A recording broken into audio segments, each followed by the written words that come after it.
बातमी पुण्यामधून आहे। पुण्यामध्ये अखिल भारतीय विद्यार्थी परिषदेचं आंदोलन।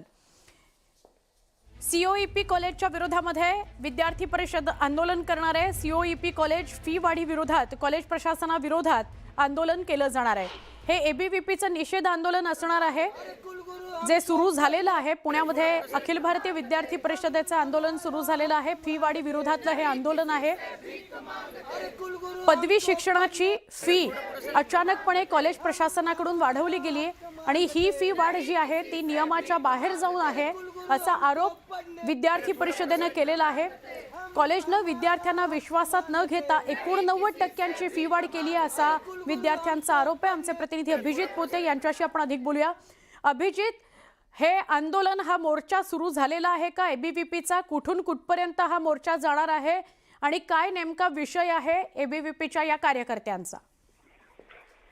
खरं तर आपण पाहतोय की पुण्यातलं जे सीओईपीचं गव्हर्नमेंट कॉलेज आहे त्या कॉलेजला गेल्या 3 ते 4 वर्षात विद्यार्थ्यांना विश्वासात न घेता जवळपास 80% अधिक फी वाढ केल्याचा आरोप एबीव्हीपीने गेल्या काही दिवसांमध्ये केला होता आणि त्यानंतर आज आंदोलनाचा इशारा एबीव्हीपीच्या कार्यकर्त्यांकडून सीओईपीचं जे मुख्य प्रवेशद्वार आहे तिथे देण्यात आला होता आणि विद्यार्थ्यांनी आता आंदोलन जे आहे ते सुरू केलेलं आहे। एबीव्हीपीचं जे मुख्य प्रवेशद्वार आहे त्या प्रवेशद्वारापासून या आंदोलनाला सुरुवात झाली आहे। सगळे विद्यार्थी हातात पोस्टर्स घेऊन जे कुलगुरूंचं म्हणजे जे प्रिन्सिपलचं मुख्य केबिन आहे, जी मुख्य इमारत आहे या सीओईपी कॉलेजची, त्या मुख्य इमारतीच्या समोर ठिय्या आंदोलन या विद्यार्थ्यांनी आता सुरू केले। जोरदार घोषणाबाजी कॉलेज प्रशासनाविरोधात दिली जाते। खरं तर 2022-23 मध्ये जी फीस होती त्याच्या 70% ते 80% अधिक फीस कॉलेजने वाढवली। जिथे आम्ही 70 ते 75 तिथे आम्हाला 1.5 लाखांपेक्षा अधिक फीस भरावी लागते असा आरोप या विद्यार्थ्यांनी केलेला आहे आणि म्हणून हे आंदोलन जे आहे ते सुरू असलेलं पाहायला मिळतंय।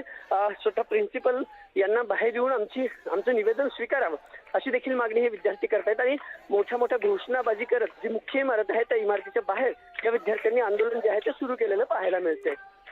नक्की अभिजित, धन्यवाद तुर्तास आपण ही माहिती दिली त्याबद्दल। सीओईपी हे सरकारचं कॉलेज, सरकारी कॉलेज म्हणजे, आणि त्या कॉलेजच्या बाहेर विद्यार्थी परिषदेच्या कार्यकर्त्यांनी आंदोलन करायला सुरुवात केलेली आहे। त्यांचं म्हणणं आहे की मागची काही वर्ष दरवर्षी फी वाढ केली जाते, विद्यार्थ्यांना विश्वासात न घेता फी वाढ केली जाते। 89% इतकी फी वाढ यावर्षी झालेली आहे। त्याला विरोध विद्यार्थी परिषदेच्या या आंदोलनाच्या माध्यमातून केला जातोय। एक महत्त्वाची बातमी आपण बघूया। एअर इंडियाच्या इमारती संदर्भातली ही बातमी आहे। या एअर इंडियाच्या इमारतीतील कामाबाबत आज मुख्यमंत्र्यांसमोर सादरीकरण केलं जाणार आहे। मुख्यमंत्री देवेंद्र फडणवीस यांच्या समोर या इमारतीतल्या बदलांसंदर्भातलं सादरीकरण होईल। मंत्रालयातील काही विभाग लवकरच स्थलांतरित तिथे होणार आहेत। मंत्रिमंडळाची बैठक सभागृह देखील एअर इंडिया इमारतीत होईल का या संदर्भात सुद्धा निर्णय होणं अपेक्षित आहे। वर्षा निवासस्थानी हे सादरीकरण केलं जाणार आहे। मुख्यमंत्र्यांसमोर हे सादरीकरण होईल। मुंबईतील प्रसिद्ध एअर इंडिया इमारतीचा ताबा राज्य सरकारने काही दिवसांपूर्वीच घेतलेला आहे। आता या इमारतीतील कामाबाबत मुख्यमंत्र्यांसमोर सादरीकरण होईल। मुख्यमंत्री देवेंद्र फडणवीसांच्या वर्षा निवासस्थानी विशेष सादरीकरण केलं जाणार आहे। मंत्रालयातील काही विभाग लवकरच एअर इंडिया इमारतीत स्थलांतरित होतील अशी शक्यता आहे। राज्य मंत्रिमंडळ बैठक सभागृह देखील एअर इंडिया इमारतीतच नेण्याचा सरकारचा विचार असल्याचं कळतंय। अर्थात या संदर्भात अधिकृत माहिती काही वेळांनी समोर येईलच, काही कालावधीने समोर येईल, पण त्याचं सादरीकरण केलं जाणार आहे आज मुख्यमंत्र्यांसमोर। मुंबई महापालिकेतील विद्यार्थ्यांची वरळीच्या नेहरू सेंटरला मोफत सहल आयोजित करण्यात आली। मात्र शाळेची सहल निघण्यापूर्वीच वाद झाला। सहलीकरता महापालिकेकडून 87 लाखांचं कंत्राट देण्यात आलं। निविदेची अट शिथिल करून सहलीचं कंत्राट दिल्यानं विरोधकांकडून या शालेय सहलीवर प्रश्न उपस्थित केले जात आहेत। विद्यार्थ्यांच्या अल्पोपहार आणि भोजन व्यवस्थेकरता फूडलिंक कंपनीला 87 लाखांचं थेट कंत्राट देण्याचा प्रस्ताव आहे। नेहरू केंद्रातील कॅटरिंगची सेवा फक्त फूडलिंककडेच असल्यानं मोनोपोली असल्याचा प्रशासनाचा दावा आहे।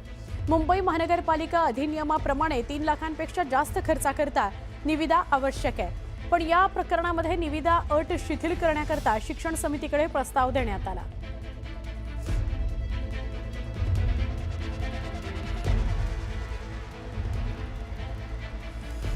आमचे प्रतिनिधी सुमित यांच्याशी आपण अधिक बोलूया। सुमित, काय अधिक माहिती? सहलीच्या कंत्राटावरून हा काय वाद निर्माण झालाय?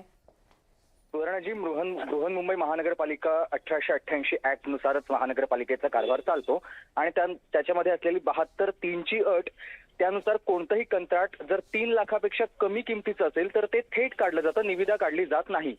पण इथे मात्र प्रशासनानं दावा असा केलाय की नेहरू सेंटरला मोनोपॉली आहे एका फूड लिंकची आणि त्यांनाच आपल्याला कंत्राट द्यावं लागेल आणि म्हणून आपण हे निविदा प्रकरण इथे बाजूला ठेवतोय. पण यावरूनच सत्ताधारी यांच्या विरोधात देखील आक्रमक झालेत. कारण कोणत्याही नियमानुसारच काम महानगरपालिकेचं जर चालत असेल तर ते तसंच चालावं. तुम्ही प्रशासन आहात आणि नेहरू सेंटर हे देखील प्रशासनाच्याच अखत्यारीत आहे, त्यामुळे तुम्ही त्यांच्याशी संवाद साधून निविदा काढायलाच हवी, नाहीतर मग भ्रष्टाचार होतोय असा आरोप विरोधकांनी केला. आता या सगळ्यावरती स्थायी समितीत आणि एज्युकेशन कमिटीमध्ये नेमकं काय निर्णय होते पाहणं महत्वाचं असेल. पण तुर्तास ही सहल निघण्यापूर्वीच हा वाद निर्माण झालेला आहे. नक्की, धन्यवाद माहिती दिल्याबद्दल. गणेशोत्सव अवघ्या काही दिवसांवर आलाय. राज्यभर बाप्पाच्या स्वागताची तयारी सुरू आहे.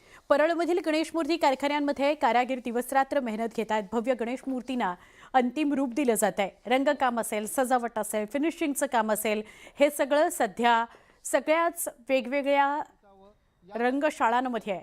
शेवटचं जे फिनिशिंगचं काम असतं ते सुरू आहे. गणेशोत्सव अवघ्यात काही दिवसांवर येऊन ठेपला असून परेलमधील गणेश उत्सवाच्या निर्मितीने परेलच्या कारखान्यामध्ये सध्या अक्षरशः लगबग शिगेला पोचलेली आहे. सार्वजनिक गणेश मंडळासाठी तयार केलेल्या जाणाऱ्या विविध आकारचे आणि आकर्षक देखाव्याचा गणेश मूर्ती अंतिम रूप देण्याचं काम युद्धपातळीवर सुरू आहे. कारखान्यामध्ये शिल्पकार आणि कारागिरी दिवस रात्र मेहनत घेत मूर्तीवर रंगकाम, अलंकार, मुकुट, दागिने, वस्त्र सजावट आणि सूक्ष्म फिनिशिंगचे काम करत आहेत. गणरायाच्या चेहऱ्यावर भाव अधिक जिवंत आणि आकर्षक दिसावं यासाठी प्रत्येक मूर्तीवर बारकाईने लक्ष दिलं जात आहे. काही ठिकाणी मूर्तींना अंतिम रंग दिला जात आहे. तर यंदा पारंपरिक स्वरूपासोबतच विविध संकल्पनावर आधारित गणेश मूर्तींनाही मोठी मागणी असल्याचं तर शिल्पकार सांगत आहेत.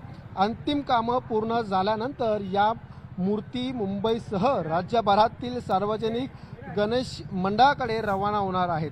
बाप्पाच्या आगमनासाठी कारिगिरीची सुरू असलेला ही धावपळ आणि अथक मेहनत गणेश उत्सवाची चहूल अधिक गदाड करत असल्याचं चित्र परेलच्या कारखान्यामध्ये आपल्याला आता पाहायला मिळत आहे. व्हिडिओ जर्नलिस्ट सुधीर जाधवसह विजय वंजारा, न्यूज 18 मराठी, मुंबई.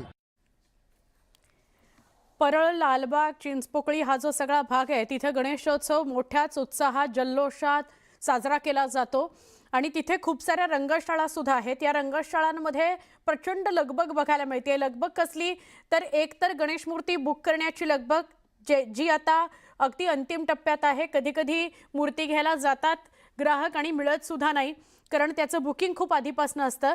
आणि फिनिशिंगचं काम सध्या या रंगशाळांमध्ये सुरू आहे.